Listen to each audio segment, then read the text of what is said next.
Disclaimer. The following video is based on the JoJolion manga and my personal opinion. There may be some mistakes in my judgment, and there will be spoilers for both the manga and the anime. I also used information from sources like the JoJo Wiki. Now, let's begin. Josuke Higashikata, also known as Gappy, has a stand called Soft and Wet.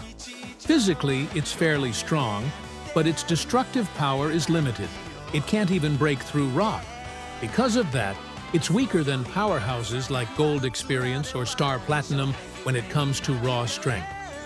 Soft and Wet's main feature is its star-shaped bubbles, which float in the air and can be directed by Josuke.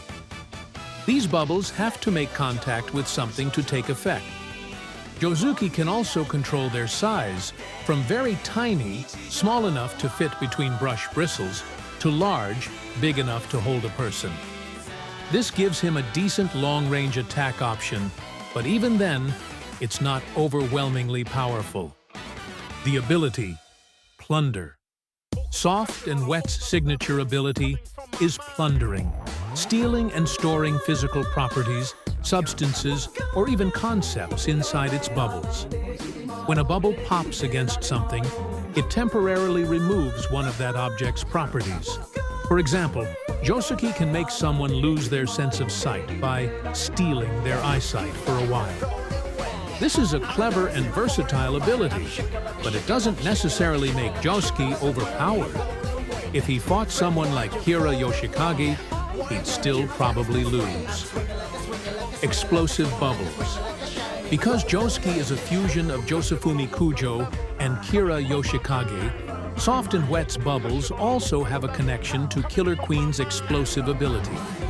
Some of his bubbles can explode on impact, creating small but powerful bursts strong enough to crack plastic or burst eardrums. Josuke can also use these explosions to shoot small objects, like nuts and bolts, at enemies with enough force to pierce skin. This gives him more range, but it's still not enough to compete with extremely powerful or healing stands, such as Gold Experience. In fact, against a stand like Crazy Diamond, those projectiles could even backfire. Soft and Wet. Go beyond. Now comes Josuke's ultimate ability.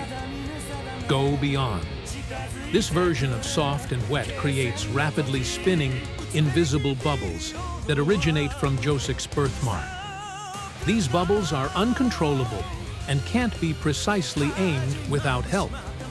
As explained by Mamazuku, this technique combines Josefumi's soft and wet bubbles with Kira's explosive ones. The result is a fusion that can generate invisible bubbles with an explosive spin.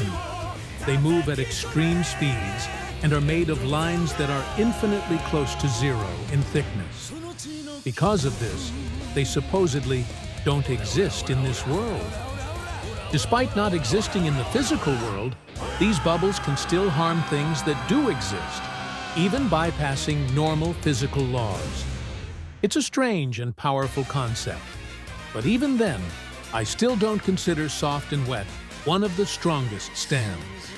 Comparing Josuke to other stand users. Some fans argue that Josuke with Go Beyond could defeat Giorno Giovanna and his Gold Experience Requiem, GER. I disagree. Yes, Go Beyond can harm Giorno, but GER's ability is on a completely different level. GER can reset any action or event back to zero and essentially rewrite fate itself, as we saw when it completely nullified Diavolo's attacks. That means if Josuke tried to attack, GER could just undo it and make him lose automatically. Why did Wonder of You lose then? You might wonder, if Josuke isn't that strong, why did Wonder of You lose to him? Well, to be honest, Toru, Wonder of You's user, was not a great villain. He was arrogant, overconfident, and underestimated his enemies. That's basically the only reason he lost. If it were a fair, focused one versus one between Josuke and Wonder of You, I believe Wonder of You would have won easily. Josuke isn't particularly strategic or clever in battle. He relies more on instinct and emotion than on careful planning. Because of that, he'd probably lose to many other JoJo characters, especially those with more tactical minds or overwhelmingly powerful stands. Even with Go Beyond, Josuke would probably lose to D4 Sea Love Train or Johnny Joestar with Tusk Act 4. Honestly, even Johnny with Tusk Act 2 might be enough to defeat him. Josuke isn't particularly strategic or clever in battle. He relies more on instinct and emotion than on careful planning. Because of that, he'd probably lose to many other JoJo characters, especially those with more tactical minds or overwhelmingly powerful stands. Even with Go Beyond, Josuke would probably lose to D4 Sea Love Train or Johnny. Final thoughts. So, is Gappy strong? Yes, but not that strong compared to top-tier JoJo characters. Soft and Wet has great versatility, and Go Beyond adds a unique, reality-breaking twist, but Josuke's lack of raw power and strategy holds him back. That's all for today. Thanks, and have a great day.